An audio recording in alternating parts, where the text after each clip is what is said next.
Hey guys, it's Buckets, and this is going to be my first video on my channel, Buckets Miss JDM, and I just want to give you a little insight into my life. People have seen me in the car world, they see me in the modeling world, and they also see me at the shop.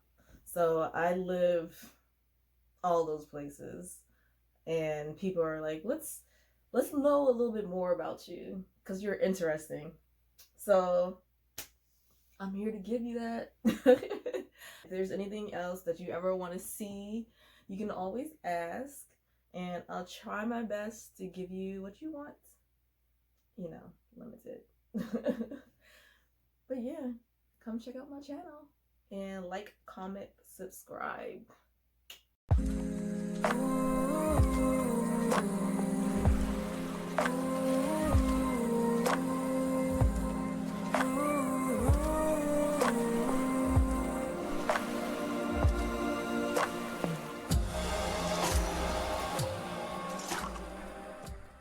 Hey guys, for those who don't know, I'm Buckets. I was kind of not really asked, but people have came up to me and told me, "Hey, you should start your own YouTube channel. Your life is interesting." So I figured, why not? Because after COVID hit, I ended up losing both of my jobs. They both shut down due to COVID. So then I had all this time now that I didn't have before, because before I was working 6, sometimes 7 days a week, doing numerous jobs. If you don't know, I am heavily involved in the car community, and also I am a full-time dog groomer. I've been a dog groomer for ever since I started working. I love the doggies. But so when I'm not at the car shows, I'm at work grooming. And if I'm not at the car shows or grooming, then you'll probably see me at the shop. You'll see me at the shop because about 4 or 5 years ago, I got involved in airbrushing cars mainly. And that's been fun. So I get to work on my own cars and put my artistic skills into my other passions, which is vehicles. So that's been cool. And then also I started wrapping vehicles, and wrapping the vehicles, I can say, is definitely harder than airbrushing. And it's funny because when you look at the videos of other people wrapping vehicles, you're like, oh, it looks really easy, but it's not. So yeah, I started airbrushing and then wrapping vehicles, and then I'm more into like the cosmetic side of cars. I like to make stuff unique. I do not like to look like the rest of the people out there. I know everybody has their opinion on what they think a car should look like, but I'm the person who likes to do something different. Back in the day when I was in high school, I wasn't really allowed to go out with my friends in their vehicles. I lived in the country, and there were a lot of things that unfortunately happened to some of my friends or some people in high school when it came to driving the vehicles. Unfortunately, some people passed away from car accidents. So with all those stories, it made me really nervous on driving. So when I graduated high school and I actually moved closer to my dad, and he was in the DC metro area.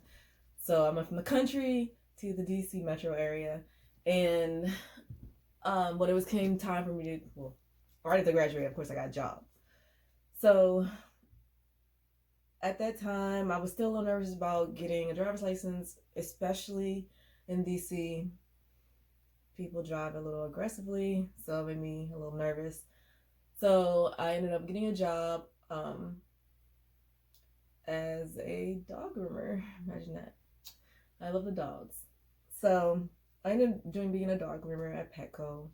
And then at that time, I'm very determined and motivated, passionate about everything I do. So I ended up finally working 6, sometimes 7 days a week. And I didn't mind it because I didn't do anything else. Like I wasn't a party person. And then like I don't know, I like the dogs and I like to be at work and I like to make money. So I did that sometimes 6, 7 days a week. And then finally I was like, you know what? I am not a metro type person. I just did not want to ride the train anymore. I didn't want to do the bus. I wanted to be dependent on myself when it comes to transportation. So I went shopping for a car after I got my driver's license first.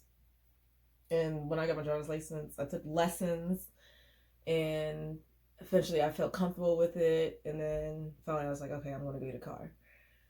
So my brother was a little bit into cars, but he was more to a racing aspect and like doing crazy stuff with his cars, including drifting in places where he probably should have been drifting. Remember, I was in DC. So, and then he had cars that I was like, why are you drifting this? So I don't know if that really had anything to do with me getting into cars, but I think it was more so once I got my car, I like art, so I wanted to put my artistic touch into my car. And I worked so hard to get it because, like I said, I was working 7 days a week. And oh my God, the insurance, like, just for that car was like, I think it was $1,000 a month. It was crazy. And I was doing everything by myself. I've always done everything by myself, so I didn't have help with insurance. I wasn't put on anybody else's company or anything like that, or policy. So after I got my car, I decided to do some modifying to it. Not really too heavily. Oh, and by the way, it was a 1993 Lexus ES300. Yeah. So I for the car, and then I think the first thing I did to it was wheels, and I eventually got sound system. I did cosmetics inside, and then I lived in DC, and I was a Cowboys fan, and somebody decided to spray paint my car. Yeah, they spray painted the wheels too. I had black wheels at that time, and they spray painted the wheels, spray painted the car. They didn't even, like, it wasn't even artsy, but they just did their thing. It was like a day after the game with the Cowboys and Redskins, and I guess because I had the flags on the car and I was living in DC, yeah, why did I do that? So anyways, I ended up, and I had tents on the windows, so I ended up calling the cops. And when I found it, I was on my way to work, and I came outside to that. So I was very angry because I worked so hard to get this car and get it the way I wanted it, and this happened. So that was the last time I ever put cowboy stuff in my car. And the first thing they said to me was, "Your tent is illegal." And in my head, I'm like about to cry because I worked so hard for this car and it's all messed up, and you're telling me that my tent is illegal. So yeah, that wasn't a good time for me. But anyway, past that, yeah, I ended up eventually getting the sound system, like I said. And it's funny because the person who put the sound system in that car still does sound systems for me to this day. So every car that I've had, he has put his sound systems in. And shout out to Terry, the trunk king. He's like the world champion bass sound person. Yeah, he's real cool guy. But anyways, that's kind of how I got into cars. And then ever since that vehicle, I've been modifying every vehicle that I've owned in an area where I look like everybody else. That's just not me. But besides going to the shop, I did start modeling. So before I started modeling, I was doing car shows, car clubs, playing sports, buckets, and by the way, was given to me. I played high school basketball. And when I would go out and play, when I would shoot it, people would be like, Buckets! So I kind of just stuck with that name because people started calling me Buckets. So it has nothing to do with bucket seats. It doesn't. I will be showing you my cars, but this one was more so I can introduce myself and tell you, how I'm involved, and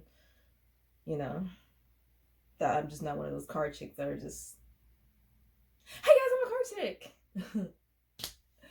and not know anything about cars, and not want to learn anything about cars. There's a difference between not knowing anything and just doing it for the attention, rather than somebody who doesn't know anything but wants to learn. There's a difference. So it's all love, no hate over here. On this channel, you will also see me reviewing some of CO2 Passions products. Now, CO2 Passions is my own business, and this business is basically an auto enthusiast website. It sells anything from apparel to products that people like me and you, auto enthusiasts, love. So some of the top products that I sell, I will come on here and then I'll do an unboxing for you. That way you can see the quality and how things work. So make sure you subscribe. Thanks.